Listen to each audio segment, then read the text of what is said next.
गंगे, ए गंगे, काय हो ननंदबाई, काय झालं तुम्हाला एवढं सकाळ सकाळ ओढायला?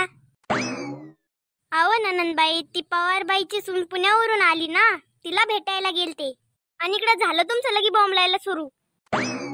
काय आहे ते सांगा लवकर, काय काम आहे तुमचं? अगं गंगे, तू तुझ्या नवऱ्याकडे बघती का नाही? काय इकडे तिकडे नुसती उड्या मारीतच फिरती तू. अहो ननंदबाई, त्यांना काय पाहायचं? सुगंधात सुगंध असतो केवढा, सुगंधात सुगंध असतो केवढा. काय बघायचं त्या बबनरावाला, तो आहे बेवडा. तुला काही लाज वाटते का तुझ्या नवऱ्याला असं बोलतानी? काही आहे का नाही तुला धेनभान?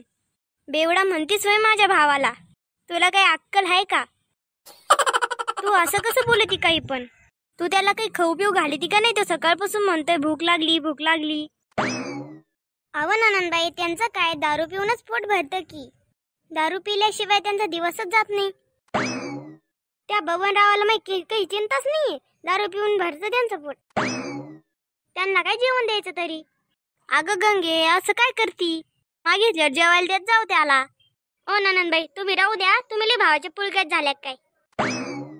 जेव्हा दारू पिऊन मला मारित तुम्ही कुठं राहत्यात?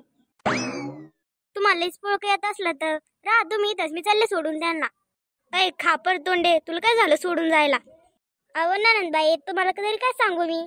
आंब्यात आंबा हापूसचा आंबा, आंब्यात आंबा हापूसचा आंबा, बबनराव रोज घेऊन येतो एक खांबा. काय झालं त्यांनी खांबा आणला तर आता एवढे एवढे पोर दारू पितात. अहो ननंदबाई, प्यावं माणसानी, पण तेवढं जे पण तेवढंच प्यावं. अहो ननंदबाई, ते काय करते, पेतेत आणि रात्रभर लो होते आणि सकाळी मला म्हणते धुई कपडे. त्याचे येऊ शकते आणि तू काय घर सोडून जाती का लगेच? आणि तुझ्या बापाला काय सांगशील ग? अहो ननंदबाई, प्रश्न दारूचा नाही, ते पहा कसे दिसायला लागलेत. दारू पिऊन पिऊन पार म्हातारी दिसायला लागले ते.